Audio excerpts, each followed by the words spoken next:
बंगाल से बिहार का बहुत बड़ा ज़बरदस्त कनेक्शन है, रिलेशन है। बिहार में 2025 में चुनाव होने वाला है, अक्टूबर नवंबर में। बहुत ऐसे प्रवासी हैं बिहारी, उनसे आग्रह करने के लिए, उनको आमंत्रित करने के लिए भारतीय जनता पार्टी ने प्लान करके प्रोग्राम बनाई है कि बिहार में अच्छी काम हुई है, आपको अपने जन्म धरती चलना चाहिए, जहाँ से आपके बाबा दादा, आपके पिताजी, चाहे आप जाने जाते हैं, वहाँ चल के अपने वोट को देना चाहिए, अपने लोगों को दिलवाना चाहिए। और 1990 से लेके 2005 तक बिहार में जो जंगल राज का सरकार था, उसको याद करना चाहिए कि उसका जो कालखंड रहा कितना भयावह रहा। और 2005 से लेके 2025 है, अभी तक नीतीश कुमार जी, भारतीय जनता पार्टी एनडीए गठबंधन की सरकार बिहार में जब से आई है, विकास भी हो रहा है, लॉ एंड ऑर्डर भी काफ़ी मजबूत है, और आज बिहार का मान सम्मान पूरे देश के अंदर, पूरे विश्व के अंदर काफ़ी अच्छा ढंग से बढ़ा है, सम्मान मिला है। इसी उद्देश्य से आज बंगाल आने का मौका मिला है।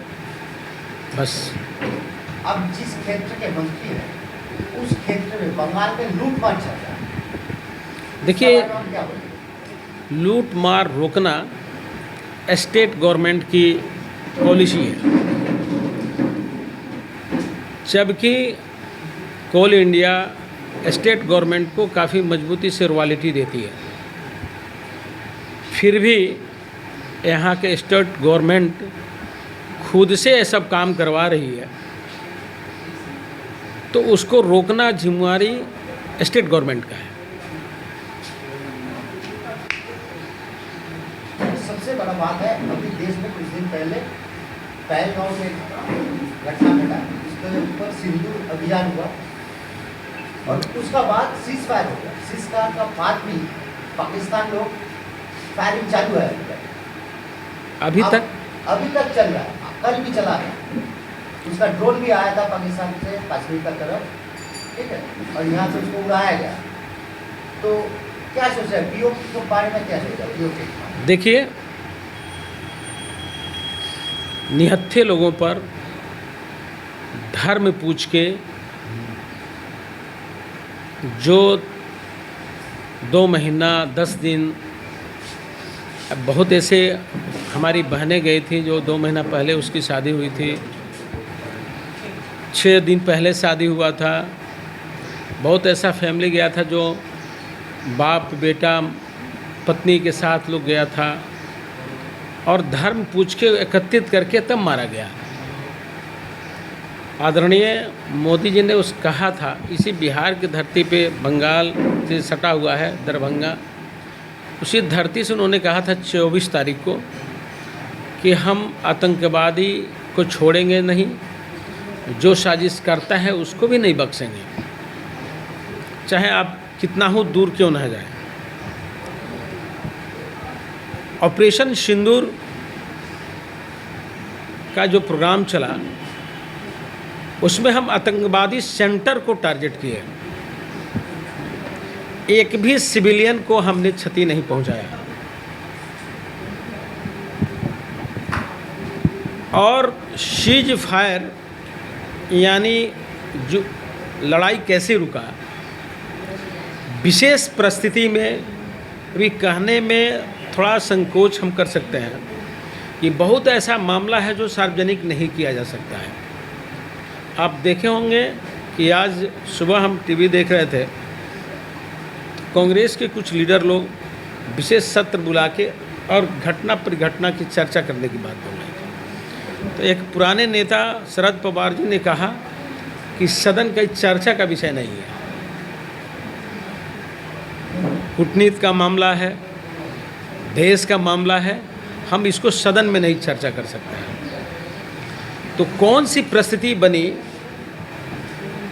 आप देखें कि हम आतंकवादी सेंटर को तो उड़ाए ही उड़ाए, लेकिन उनका एयर बेस को भी हमने बहुत मजबूती से समाप्त करने का काम किया। अब एयर बेस के नीचे क्या था ये मैं नहीं कुछ कह सकता हूँ, और किन परिस्थिति में अचानक सीज फायर हुआ ये भी कहना मुश्किल है। लेकिन हम ये कह सकते हैं कि अगर मुझ पे अगर गोला फेंकेगा तो हम उस पर तोप जरूर चलाएंगे। और आदरणीय मोदी जी ने कल 8 बजे शाम को ये जरूर देशवासियों से आग्रह किए हैं कि समझौता जल सिंधु पे नहीं है, खून और पानी एक साथ नहीं बह सकता है। उन्होंने ये कहा कि लड़ाई बंद नहीं हुई है, केवल स्थगित की गई है। जिस परिस्थिति में वो समझने की तैयारी में रहेंगे उस परिस्थिति में भारत समझाने के लिए तैयार है। और भारत पूरी छूट दिया था प्रधानमंत्री जी की तरफ से तीनों सेना को, और तीनों सेना अपने कार्यशैली को बड़ी मजबूती से प्रदर्शन किया है। और made in Bharat, made in India के द्वारा जो निर्मित गोला बारूद, तोप, मिसाइल का जो प्रयोग हुआ है, इससे पूरे विश्व में आज के डेट में भारत के, मेड इन भारत के शस्त्र पर भरोसा कर रहा है लोग, और उसका डिमांड भी बढ़ गया है। तो हम ये कह सकते हैं कि अटल जी की सरकार ने परमाणु परीक्षण करके पूरे विश्व को भारत की ताकत को एहसास करवाया था। कारगिल युद्ध जीतकर पूरे विश्व में अपनी ताकत का पचरम लहराया था। और आदरणीय मोदी जी, चाहे वो सर्जिकल स्ट्राइक हो, चाहे ऑपरेशन सिंदूर हो, ऐसे पूरे विश्व को एहसास करवाया है कि भारत अपने द्वारा निर्मित हथियारों पर भी भरोसा करता है। और जितना पाकिस्तान से ड्रोन आया उसको हमने मार गिराया। इसलिए हम कह सकते हैं कि भारत आज अपने आप में नया भारत है, मजबूत भारत है। और आदरणीय मोदी जी का जो सोच है, जो उन्होंने डिसीजन लिया है, उसके साथ पूरा देश खड़ा है। और जिस ढंग से पाकिस्तान क्वेश्चन करेगा उसी ढंग से भारत जवाब देगा।